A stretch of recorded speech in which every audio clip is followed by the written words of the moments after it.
9th class maths के लिए ये आप लोगों की विषय सूची है और इस विषय सूची में आप देख सकते हैं कि पहला पार्ट जो है वो गणित का इतिहास है, फिर वास्तविक संख्याएं, घातांक, ऐसे करके आप पूरे अगर देखेंगे इंडेक्स विषय सूची को तो टोटल 16 अध्याय है।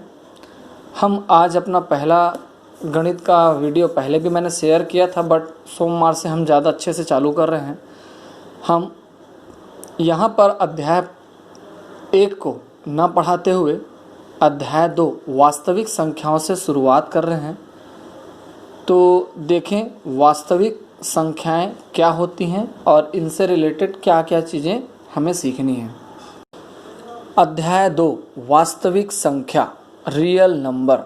परिमेय और अपरिमेय संख्याओं को वास्तविक संख्या कहते हैं। अब हम यहाँ पर देख सकते हैं कि हमारे पास परिमेय और अपरिमेय संख्या के रूप में सवाल पूछे जाने हैं। तो हम बात करते हैं परिमेय और अपरिमेय संख्या को। आप इससे पहले पिछली क्लासों में प्राकृतिक संख्या, पूर्णांक संख्या, इनके बारे में अध्ययन कर चुके हैं। तो हम आगे बढ़ते हुए यहाँ पर अगले टॉपिक में आ रहे हैं परिमेय संख्या। परिमेय संख्या क्या होती है? परिमेय संख्या अगर आप पुस्तक देख सकते हैं तो परिमेय संख्या क्या होता है, जिसे P/Q के रूप में लिखा जाता है, उसे परिमेय संख्या कहते हैं। P और Q कोई भी प्राकृतिक संख्या हो सकती है, बट ध्यान रहे कि हर में जो Q है उसका मान कभी भी शून्य नहीं होता। तो P/Q के रूप में लिखा गया हर एक प्राकृतिक संख्या परिमेय संख्या कहलाता है। आइए चलें परिमेय संख्या से रिलेटेड कुछ चीज़ों पर हम यहाँ पर ध्यान आकर्षित करें।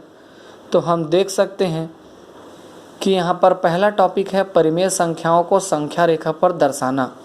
हम किस प्रकार किसी परिमेय संख्या को संख्या रेखा पर दर्शा सकते हैं।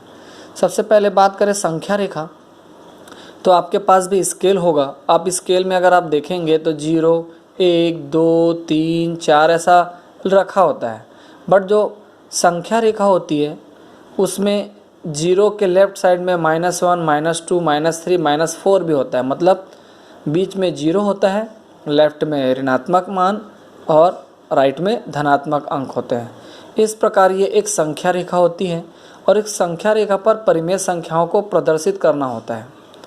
संख्या रेखा पे परिमेय संख्याओं को प्रदर्शित करने के लिए हमने पहले भी एक वीडियो बनाया था, आप उसे भी देख सकते हैं और चाहे तो यहीं से फोकस कर सकते हैं। अगर आपके पास स्केल होगा तो आप देखेंगे कि स्केल में अगर 0 के बाद हम 1 पर आते हैं तो 0 और 1 के बीच में कम से कम 9 लाइनें हैं बीच में। फिर 1 से 2 के बीच में जाएंगे, फिर 9 लाइनें मिलेंगी जो उनको छोटे छोटे उपखंडों में बांटता है। वैसे ही ऋणात्मक में भी जाएंगे तो भी सेम ऐसा होगा, आप स्केल देख सकते हैं।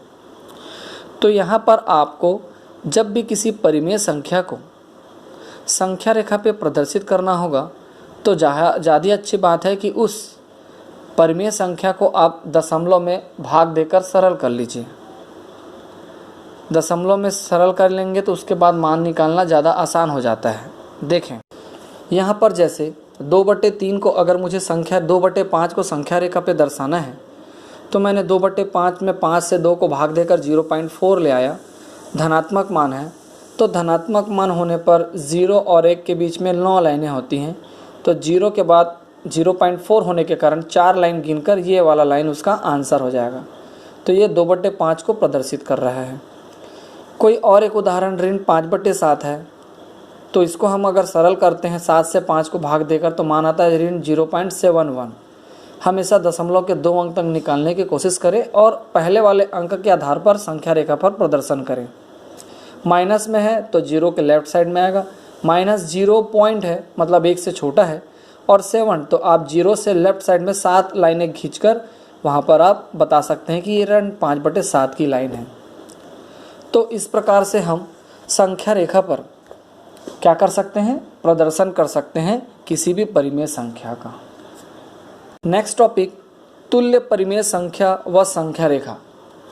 तुल्य परिमेय संख्या क्या होती है? तुल्य परिमेय संख्या वो होती है जो आपस में मान के अनुसार बराबर होते हैं, उन्हें तुल्य परिमेय संख्या कहते हैं। तुल्य संख्या परिमेय संख्या को पहचानने के लिए आप परिमेय संख्याओं को सरल कीजिए और सरल कर ही उसको जान सकते हैं कि वो परिमेय संख्या आपस में बराबर है कि नहीं है। जैसे यहाँ पर 2/4 और 4/8 है, अलग अलग दिख रहा है, बट अगर इसे आप सरल करेंगे, 4 को 2 से भाग देंगे 0.5, 4 पंचे 20 आएगा। और दूसरे वाले में 4/8 में 8 को 4 से भाग देंगे, 8 से 4 को भाग देंगे तब भी 0.5 आएगा। तो इस प्रकार कह सकते हैं कि 2/4 और 4/8 दोनों एक दूसरे के तुल्य परिमेय संख्या है। देखें, मैंने इसको हल भी करके दिखाया था यहाँ पर। ये इस प्रकार से दोनों का मान 0.5 है, मतलब कैसे ही आपस में तुल्य परिमेय संख्या है। करेक्ट। इसके बाद हम सीधा आते हैं हमारे प्रश्नावली पे 2.1 पर। तो 2.1 में यहाँ पर बहुत सारे सवालें हैं। क्वेश्चन नंबर 2 से आप शुरुआत करेंगे और क्वेश्चन नंबर 2 से लेकर क्वेश्चन नंबर 6 तक आप देख सकते हैं दो परिमेय संख्याओं के बीच में परिमेय संख्या ज्ञात करने के लिए प्रश्न पूछा गया है। अब दो परिमेय संख्याओं के बीच में 2, 3, 4 जितने भी परिमेय संख्या निकालना हो आप निकाल सकते हैं। जैसे यहाँ पर हम एक एग्जाम्पल के थ्रू इसे समझा रहे हैं, फिर आप एक्सरसाइज के सवालों को बनाने की कोशिश करना। ठीक, देखें, मैंने यहाँ पर एक उदाहरण लिया है कि 2/7 और 4/7 के बीच में परिमेय संख्या ज्ञात करना। कितनी ज्ञात करनी है वो आपके ऊपर है। एक बार आप ट्रिक सीख गए तो आप आसानी से इसको बना सकते हैं। तो 2/7 और 4/7 के बीच में अगर मुझे कोई भी परिमेय संख्या निकालनी, 1, 2, 3, 4, तो कैसे निकालेंगे? पहली परिमेय संख्या निकालने के लिए दोनों परिमेय संख्याओं का योग करेंगे, दिखाई दे रहा होगा आपको, और उन्हें जोड़ देंगे। अगर जोड़ेंगे तो मान आ रहा है 6/7 और 6/7 का आधा कर देंगे, मतलब 2 से भाग दे देंगे, तो मान आ गया 3/7। तो ये 3/7 कौन सी राशि है? जो 2/7 और 4/7 के बीच में है। तो इस प्रकार हमें एक परिमेय संख्या दोनों के बीच में निकाल सकते हैं। अब अगर हमको दूसरी परिमेय संख्या निकालना है तो हम 1, 2 और 3 में से किन्हीं भी 2 के बीच में निकाल सकते हैं। इनके और इनके बीच में तो निकाल चुके हैं, तो आप 2/7 और 3/7 के बीच में निकाल सकते हैं, या 3/7 और 4/7 के बीच में। तो मैंने यहाँ पर 2/7 और 3/7 के बीच में निकाला है। फिर से वही काम, दोनों को आपस में जोड़ेंगे, जोड़ने के बाद उसका आधा करेंगे, मान आ गया 5/14, मतलब वो 2/7 और 3/4 के बीच का राशि है 5/14। मतलब ये वो दूसरी परिमेय संख्या है जो 2/7 और 4/7 के बीच में है। तीसरी परिमेय संख्या निकालना है तो अब इन दोनों को लेकर, इन दोनों को लेकर या इन दोनों को लेकर, जैसा आपकी इच्छा वैसा बना सकते हैं। जैसे मैंने 5/14 और 3/7 के बीच में निकाला है, तो जिनके भी बीच में निकालना है उनको फिर से जोड़ा गया, जोड़ के बाद जो मान आया उसका आधा किया गया, वो उसका रिजल्ट होता है। इस प्रकार 11/28 इसके बीच में है। तो इस प्रकार आप जितने चाहें परिमेय संख्या दो परिमेय संख्याओं के बीच में निकाल सकते हैं। अगर पूर्णांक संख्या होगा तब भी आपको दिक्कत नहीं है। अगर आपको 6 और 7 के बीच में निकालना होगा तब भी आप 6 और 7 को जोड़ दें और 2 से भाग दे दें। जैसे 6 और 7 को अगर जोड़ेंगे तो 13 होता है और 2 से भाग देंगे तो 13/2, मतलब 6 और 7 के बीच में पहली परिमेय संख्या मिल जाएगी, 13/2 मिल जाएगा। फिर उसके बाद आप 13/2 और 6 के बीच में निकाल लो, या 13/2 और 7 के बीच में निकाल लो। तो पूर्णांक संख्या रहने से भी उनके बीच में परिमेय संख्या निकाला जा सकता है। तो इस प्रकार यहाँ तक के टॉपिक्स आप बनाकर रखें।